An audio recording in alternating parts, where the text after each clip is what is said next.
આપણે બધાએ કથા વાર્તા નું શ્રવણ કરીએ, પણ જ્યાં સુધી એ અંતરમાં ના ઉતરે, જ્યાં સુધી સાચી સમજણ આપણા અંતરમાં ના ઉતરે અને જ્યાં સુધી એના પર વર્તન ના થાય, ત્યાં સુધી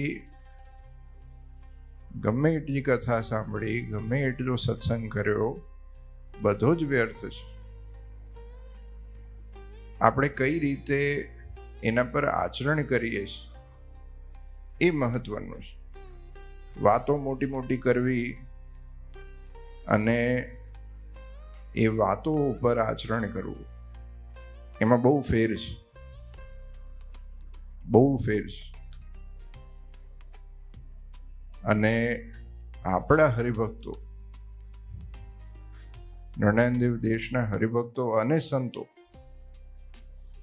જ્યારે જ્યારે મોટા મોટા ઉત્સવ આવ્યા છે, ત્યારે આપણે મોટી તૈયારી એ કરી છે અને મોટું આયોજન કરીને દેખાડ્યું છે.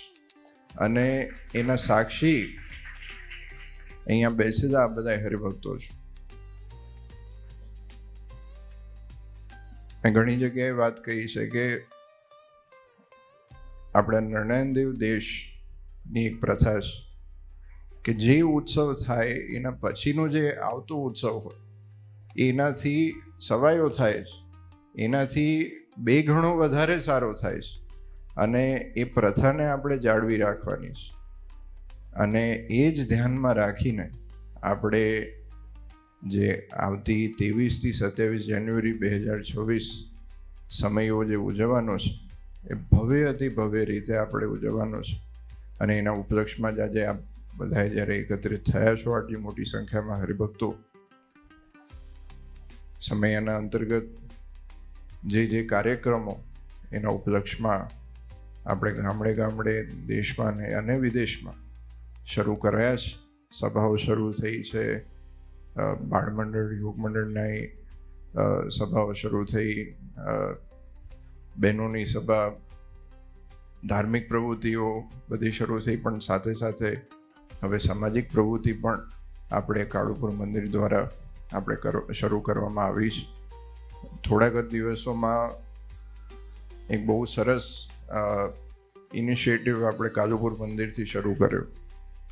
212 દિવસ સુધી, એટલે કે સમયો શરૂ થાય એના પહેલા 212 દિવસ, એટલે 24 જૂનથી 212 દિવસ બાકી રહે છે સમય માટેના.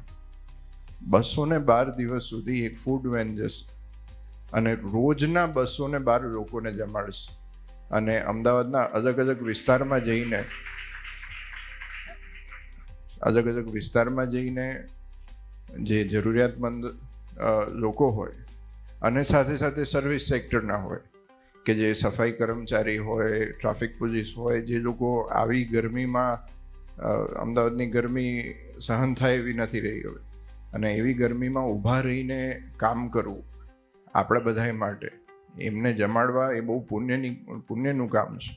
તો એવા જે સર્વિસ સેક્ટરના લોકો છે અને જે જરૂરિયાતમંદ લોકો છે એમને જમાડવા, એમને અન્ન પહોંચાડવું, એવી એક ફૂડ વેન આપણે કાળુપુર મંદિરથી બહાર પાડવામાં આવી છે. અને 24 તારીખથી એની શરૂઆત થશે. અને બધાએ મંદિરના હરિભક્તોએ થોડા દિવસ પોતપોતાની શક્તિ અને ક્ષમતા પ્રમાણે એની જવાબદારી લીધી છે. અને સાથે સાથે જે હરિભક્તોને એમાં સેવા કરવી હોય જરૂરથી કરજો. એની વિગત આ બધા કાળુપુર મંદિર કોઠારથી મેળવી લેજો. અલગ અલગ મંદિરના વિસ્તારોમાં અન્ન ક્ષેત્રો 212 દિવસ સુધી સળંગ અન્ન ક્ષેત્રો ચાલે ને રોજે લાખો હજારો માણસો જમે એવી વ્યવસ્થા આપણા અમદાવાદના અનેક વિસ્તારના મંદિરોમાં પણ કરવામાં આવી છે. સાથે સાથે આ વરસાદની સિઝન જાય એના પછી યુવક મંડળની અને બાળ મંડળની પણ ઘણી બધી શિબિરો અને પ્રવૃત્તિ, સેમિનાર, જે આપે વિગતો જોઈ છે એ બધા કાર્યક્રમો પણ થશે. તો ખાલી સમય પૂરતું નહીં, પણ એનો ઉત્સાહ આખા વર્ષ દરમિયાન રહે, એના માટે આપણે આ બધી પ્રવૃત્તિ કરીએ છીએ. અને સમય વખતે તો આપણે ખૂબ ધામધૂમથી એની ઉજવણી કરવાની છે. અને આ બધાએ હરિભક્તોને વિનંતી છે કે એમાં જે પોતાનું યોગદાન આપ નાનું મોટું આપી શકતા હો એ જરૂરથી આપજો, કારણ કે શિક્ષાપત્રી છે એ આપણી ઓળખાણ છે. પરોક્ષની દુનિયામાં, બહારની દુનિયામાં સ્વામિનારાયણ સંપ્રદાયની ઓળખાણ જો અગર કોઈ વસ્તુથી હોય, જો કોઈ શાસ્ત્રથી હોય, તો એ માત્ર શિક્ષાપત્રી છે. અને એ આપણને ગર્વ થાય કે જે શિક્ષાપત્રી થકી આપણી ઓળખાણ, એવી શિક્ષાપત્રી જે ભગવાને સ્વહસ્તે લખી છે, એના 200 વર્ષ પૂરા થાય છે. તો એની ઉજવણી આપણે ખૂબ ધામધૂમથી કરવાની છે. તો એ ધામધૂમથી ઉજવણી કરવામાં આપ બધાએ હરિભક્તોનો ખૂબ સાથ સહકાર જોઈશે. અને યોગદાન ઘણું રહ્યું છે રાણીપના હરિભક્તોનું. બધા અહીંયા રહેતા હોય, વિદેશમાં રહેતા હોય કે આજુબાજુના વિસ્તારમાં હવે રહેવા ગયા હોય, પણ કાયમ અહીંયાનો સત્સંગ આપ બધાએ જાળવી રાખ્યો છે. એ ખૂબ ધન્યવાદને પાત્ર છે. અને અંતે મહારાજને એ જ પ્રાર્થના કરીએ કે આપણે બધાનો સત્સંગ દિવસે ને દિવસે વધતો રહે. અને મહારાજ ખૂબ આ સમય અંતર્ગત આપ જે પ્રવૃત્તિ છે એ આપ બધાએ ખૂબ ધામધૂમથી, ખૂબ ઉત્સાહથી, ઉમંગથી કરો, એવી જ આજના દિવસે નરણ્યદેવના ચરણોમાં પ્રાર્થના.